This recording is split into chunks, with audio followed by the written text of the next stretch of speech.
want to hear from you. How have you been growing your ability to think over the years, Maleha? Yeah, thank you for that.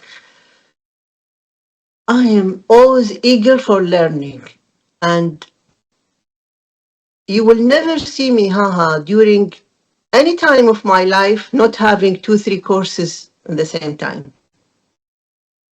Always. Because, for example, I want to learn about well-being. I do all my search. Who is the best in the world in well-being? I find a center for positive psychology, well-being in Ireland. I studied and paid a lot to know, to learn. So keep learning from the best. Be humble, because when you keep learning, you know that you don't know. You know, when you keep learning, you know how much you are limited, because there is ocean of knowledge. And knowledge now is available. ChatGPT, AI, Google, YouTube, podcast, you, you name it. Uh, Knowledge is free now. There's no reason not to be knowledgeable in any field you want. Connect with God in any religion if you are, because sometimes it will be hard. You need a higher power to be with you. Believe in yourself. You are successor of God on earth. You can do whatever you want. Serve humanity to be ready for God meeting. Keep learning. Never broken a heart or never hurt a person. I think this is yeah, enough.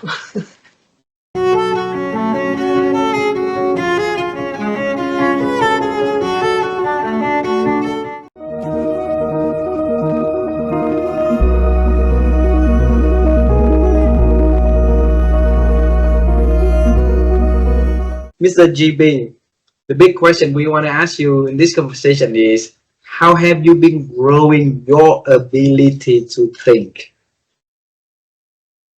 I think you don't need to grow that ability. Everybody has that ability to think. It's getting covered up by a lot of clutter, by a lot of noise.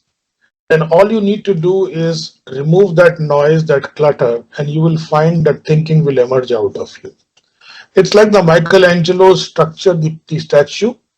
You don't need to make the statue, you just need to remove the unnecessary pieces, because thinking is a natural phenomena given to a human being. You start to think at your very indecent age. So definitely there are tools and technologies and systems and methodologies given in the literature and science to help you think more rationally, more emotionally, more neuroscience. But to me, you to be a thinker, you just need to find some time to think for yourself. You need to find a quiet corner of your house, of your workplace, maybe a coffee shop, maybe a Starbucks with a cup of coffee, with a pen and paper, and just sit down and write down what comes to you. One of the things that I recommend to people is journaling. You know, I'm a journaler, and I'm a master coach in journaling, and I'm one of the methodologies of me helping people think is teaching them how to journal. And as a mission of my life, I do it free of cost. So I have hundreds of people from all over the world in my group who get a daily prompt from me that forces them to think on something and write down in their journal.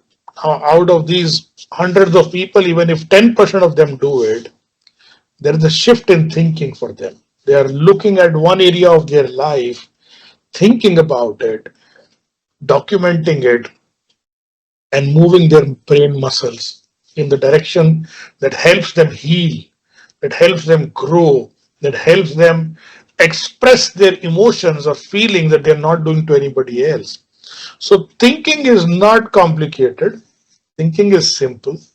Thinking just needs some time, a little bit of fresh place in a house, a notebook, a pen, and remove the notifications and the clutter from your life, and you will find you can think on a toilet seat, you can think in under the shower, you can think anywhere, you can think while driving. Thinking doesn't have to be a activity planned at this time, I think. I see. Thank you.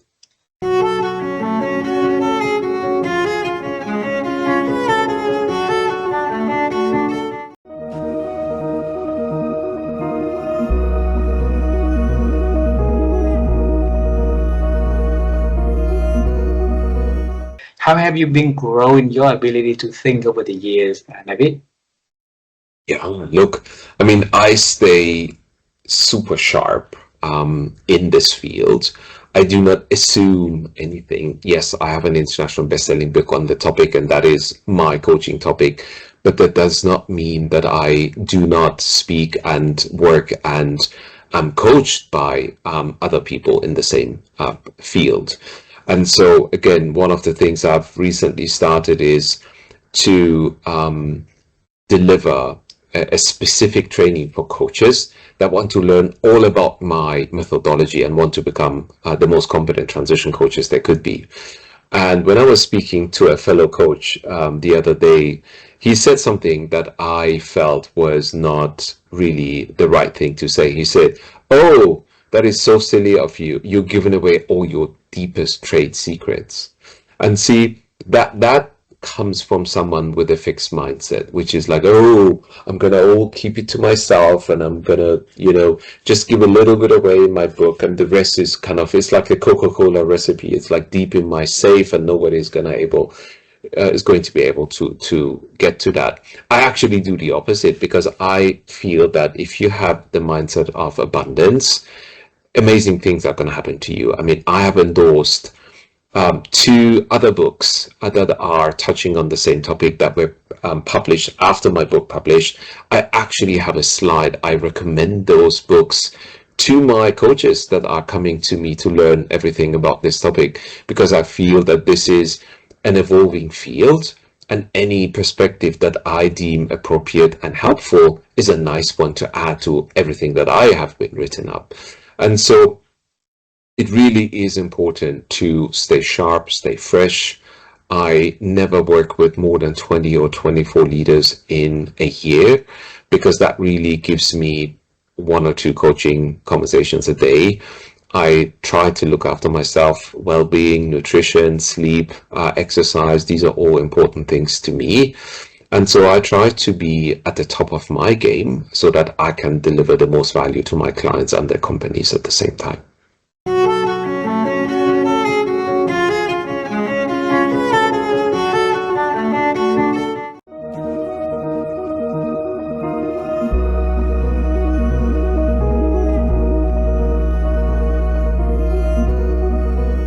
So the question for you, Manal, is how have you been growing your ability to think over the years? Sorry, can you repeat? How have you been growing your ability to think over the years? Oh, okay, my ability to think. Yes. I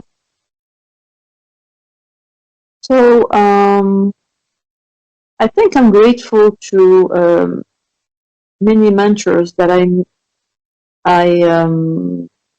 met in my journey. A lot of friends, genuine friends, because I kept some since the high school. So it means that I'm talking about friendship since perhaps more than 35 years. For me, what made me grow is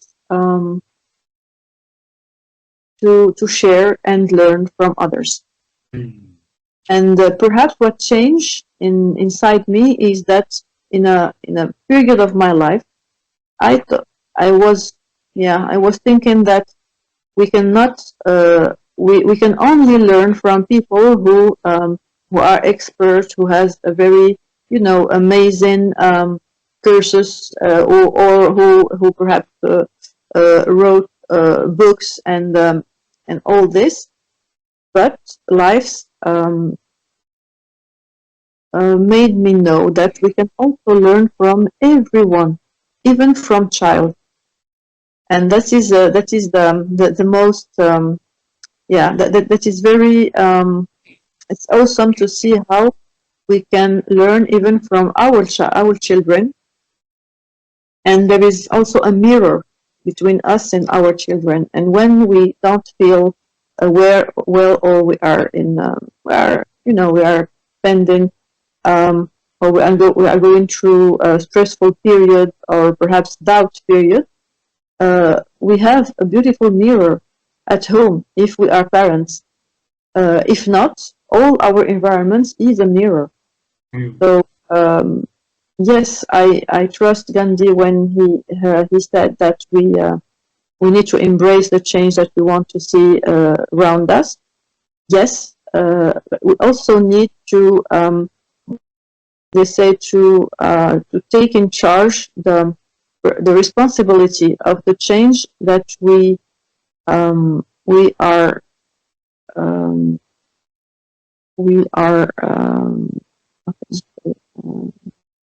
enabling in within others, because it's I think that we came in this world, in this life, to be together. And life also suggests me in many situations how to do with others, and how it may be more smooth and more delight, and also more fun to do things with others, because the diversity is diversity may allow many treasures to come up.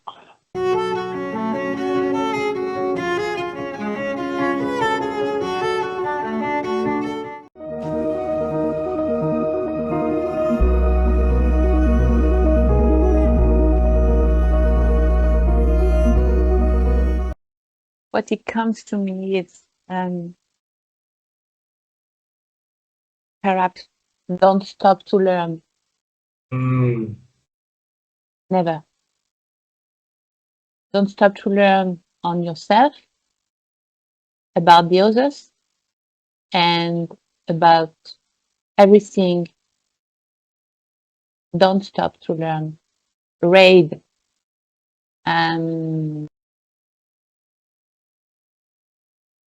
Make studies. Continue your studies. See podcasts. Discuss with people. I don't know what, but never stop to learn. Wow.